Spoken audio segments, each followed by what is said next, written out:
Bonjour, merci d'être fidèle au rendez-vous des débats de Classe Export, enregistrés à Eurexpo dans le cadre du salon Classe Export. Réussir à l'export en Rhône-Alpes, c'est le thème de ce débat à présent, avec deux intervenants. Jean-Louis Gagnère, vice-président du Conseil régional Rhône-Alpes en charge du développement économique. Bonjour, merci d'être avec nous. Et puis Daniel Gouffet, bonjour, merci d'être là également. Bonjour. Vous êtes président d'ERAI, entreprise Rhône-Alpes internationale.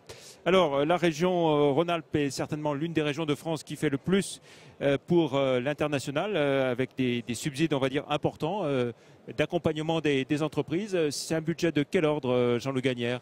On est aux environs de 13 millions d'euros par an, tout compris sur le champ du développement économique à l'international. Alors, comment vous utilisez ces subsides, cet argent pour accompagner les entreprises? Je ne vais pas vous faire le détail du budget, mais bon, la plus grosse partie, c'est le financement des rails. Et je pense que Daniel Gouffet expliquera beaucoup mieux que moi ce que fait ERAI.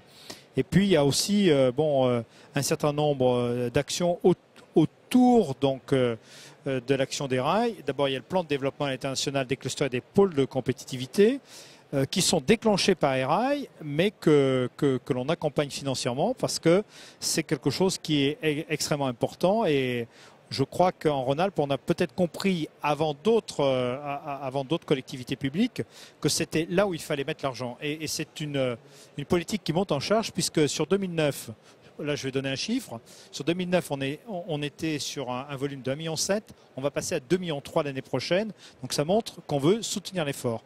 Et puis il y a des programmes collectifs sur nouveaux exportateurs confirmés, et puis également des aides individuelles dans le cadre de dispositifs de financement, de cadres export par exemple dans les entreprises. Donc on essaie de tenir les deux bouts de la chaîne.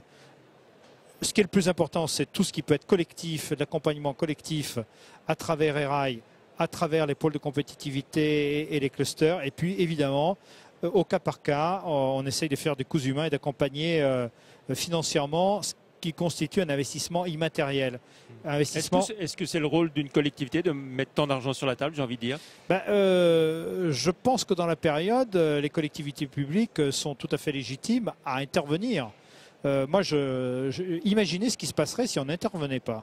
Bon, on est quand même dans une région qui est particulièrement affectée par la crise parce que notre structure économique est très industrielle. Donc, quand ça va bien, ça marche mieux qu'ailleurs. Et quand il y a un ralentissement de l'industrie, on est plus impacté que les autres.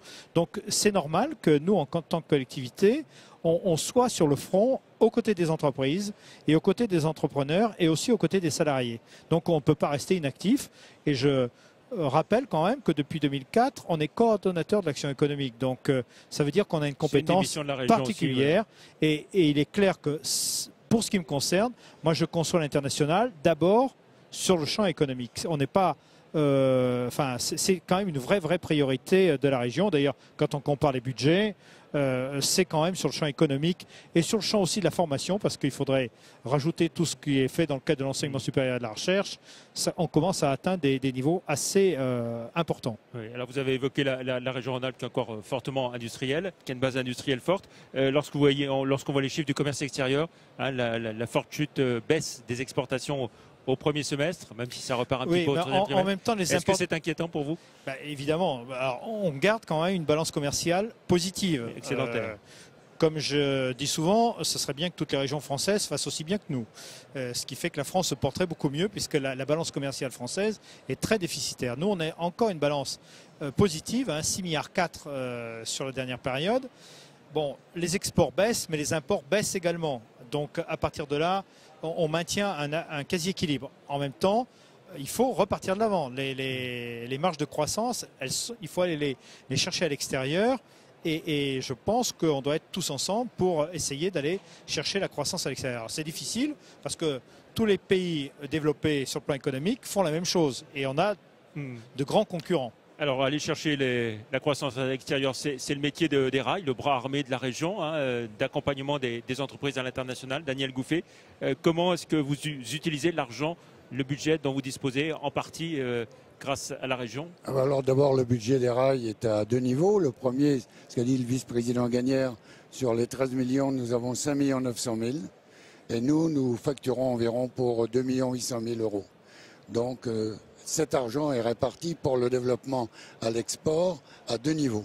Du niveau géographique, je vous rappelle que voilà 3 ans en arrière, lorsque j'ai commencé à travailler au niveau des rails, nous avions 9 pays.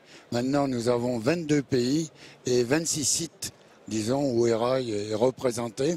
La région représente la région.